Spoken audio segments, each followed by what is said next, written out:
Hello everyone and welcome again to the channel. I know a lot of you were requesting कि videos आनी चाहिए और ये वाला चैप्टर चाहिए और वो वाला चैप्टर चाहिए since your exams are approaching. So I'm so sorry for all that. But अब we will be discussing about all your chapters. Whatever you want, you can just tell me in the comment section. और उस chapter को हम discuss करेंगे. I'll make videos for you and you can go through that.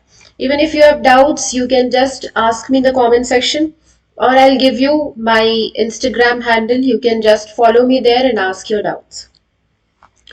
तो आज हम poem discuss करेंगे the world is too much with अस, जहां हमने ब्रेक किया था अपनी लास्ट वीडियो में.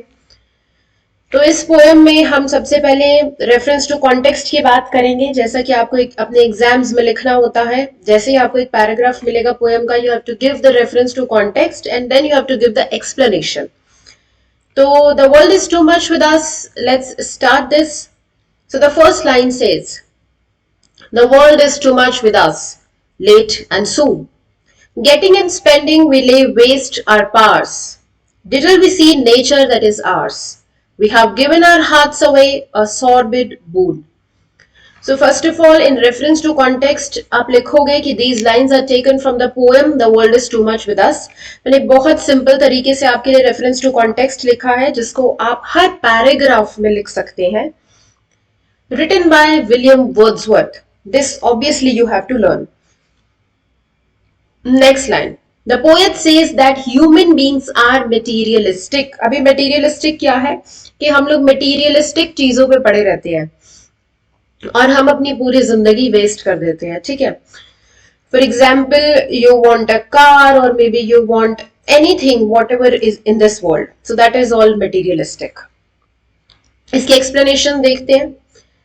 After writing reference to context, आपको explanation लिखनी है. तो इन लाइन्स को कैसे एक्सप्लेन करोगे? The material world, that of the city, our jobs, our innumerable financial obligations control our life to an unhealthy degree. मतलब जो मटेरियल वर्ल्ड है, हमारे आसपास की जो दुनिया है, जो सिटी लाइफ है, जो जॉब्स है, हमारी हमारी जो फाइनेंशियल ऑब्लिगेशंस है कि हमें आज ये चाहिए या कल वो चाहिए, तो ये चीजें जो है ये हमें कंट्रोल कर रही हैं. गेटिंग एंड स्पेंडिंग वी ले वेस्ट आवर पास का मतलब क्या है कि हम क्या कर रहे हैं? We are always rushing from one thing to the next. हम हमेशा जो है भाग रहे हैं एक चीज के पीछे, फिर दूसरी चीज के पीछे, and then we earn money one day just to spend it the next. तो हम एक दिन पैसा कमा रहे हैं ताकि अगले दिन पैसा उस पैसे को खर्च कर सके. The result of this is that we have destroyed a vital part of our humanity. तो इसका रिजल्ट क्या है कि हमने अपनी ह्यूमैनिटी का एक बहुत इंपॉर्टेंट हिस्सा खो दिया है. We have lost the ability to connect with and find tranquillity in nature. तो हम जो आसपास हमारे नेचर है उसकी तरफ बिल्कुल भी ध्यान नहीं देते, हम उससे कनेक्ट नहीं हो पाते because we are busy in our jobs और in our life in order to make money. In exchange for material gain, we have given away our emotions and liveliness. तो हमें मटेरियल गेन चाहिए, हमें पैसा चाहिए, इसलिए हमने अपने सारे इमोशंस, अपनी सारी जो चीजें मतलब हम बहुत दिल से जिसे पसंद करते हैं, हमने उसे सब कुछ जो है हमने खो दिया है वो. So this was the explanation of your first paragraph. Now moving to the next paragraph. Fifth line है, the sea that bares her bosom to the moon. The winds that will be howling at all hours, and are we up gathered now like sleeping flowers? For this, for everything, we are out of tune, it moves us not. Same reference to context जो आपने first paragraph में लिखा था, easy करने के लिए you'll write the same thing. That this is written by William Wordsworth and poet says कि we human beings are materialistic. Then इसकी explanation में क्या लिखोगे? This ocean that reflects the moonlight on its surface and the peaceful, momentarily windless night, which is like flowers whose petals are folded up in the cold, these natural features still exist. So it says, ये जो ocean है या ये जो बहुत beautiful सी जो रात है, जो पीसफुल काम नाइट है, वो अभी भी एग्जिस्ट करती है. या जो फ्लावर्स है जिनकी पेटल्स अभी भी फोल्ड होती है, अभी भी उतनी ही ब्यूटीफुल लगती है जितनी पहले लगती थी, ये जो नेचुरल चीजें हैं वो आज भी एग्जिस्ट करती है और उतनी ही ब्यूटीफुल है जितनी पहले थी, but we just cannot appreciate them. लेकिन हम लोगों के पास टाइम नहीं है ताकि हम उन्हें अप्रिशिएट कर सके, उनके साथ टाइम स्पेंड कर सके और उनकी ब्यूटी को एडमायर कर सके।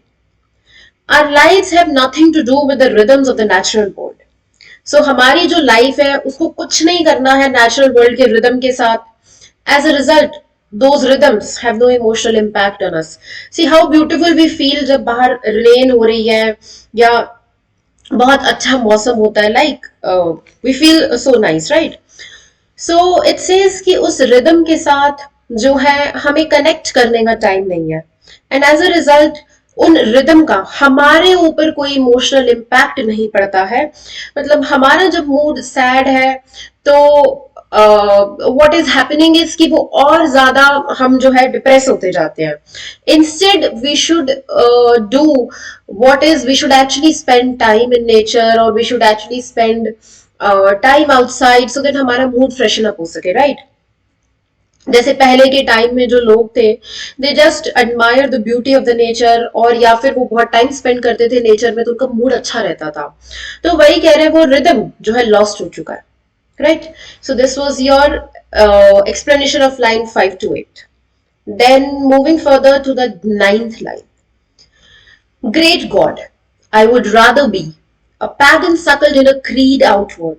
So might I, standing on this pleasantly, have glimpses that would make me less forlorn, have sight of Porteous rising from the sea, or hear old Triton blow his wreathed horn. So is same thing you'll write down that this is written by William Wordsworth. The poet says that we have become insensitive towards nature. We have lost rhythm towards nature भी लिख सकते हो. And the poet wants to travel back to primitive times. और poet क्या चाहता है कि हम वापस से उस पुराने टाइम में चले जाएं और नेचर को एडमायर करें, नेचर को फील करें. लेट्स सी इसकी एक्सप्लेनेशन क्या कह रही है. It says great God, my God, I would rather be means वो यहाँ विश कर रहा है that I were raised in a culture, मैं ऐसे कल्चर में पला बड़ा हूं जहां पे गॉड्स को वर्शिप किया जाता है. दो आजकल ये कहा जाता है कि जो रिलीजन है या जो भगवान की तरफ जो प्यार है, जो भक्ति है, that is outdated, that is not of much use. That way, standing on this pleasant patch of grass, I might be calmed and heartened by the image of ocean before me. So इस तरह से आज जब मैं इस grass पे खड़ा होता हूं तो कामनेस फील करने की बजाय आई फील दैट बर्डन और my heart is filled with emotions. I might see the Greek god Porteous, the sea god, rise from the sea. So the sea god is referred as Porteous. So he says, I might see that Greek god Porteous, who is actually arising from the sea. He could hear the sea god Triton below his legendary trumpet. And he could actually see the sea god Triton, जिनका नाम लिया गया है, to blow his legendary trumpet, कि वो जो है वो trumpet blow कर रहे हैं. Hence we see that the poet wants to live in the lap of nature. So वो nature को admire करते हुए इतना ज्यादा उसमें जो है submerge हो गया, इतना ज्यादा उसमें मिल गया है कि उसे याद आ रही है ग्रीक गॉड की Porteous, और वो फील कर रहा है as if he is arising from the sea.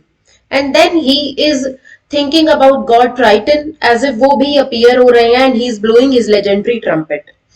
And then he was feeling himself so attached with the nature that he says कि he's tired of materialistic affair, कि मैं इस materialistic दुनिया से जो है बहुत ज्यादा थक चुका हूं, बहुत ज्यादा तंग आ गया हूं.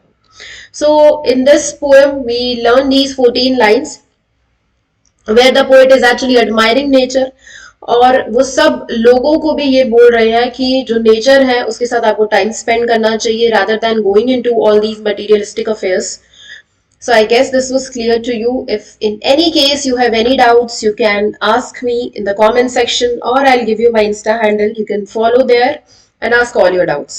और आपको जो भी chapter है, whichever you think like it's important for you and you have to study for your exams, so you can just tell me in the comment section. I'll make the next video for that. Okay. Thank you so much for watching the video, and see you soon again in the next video.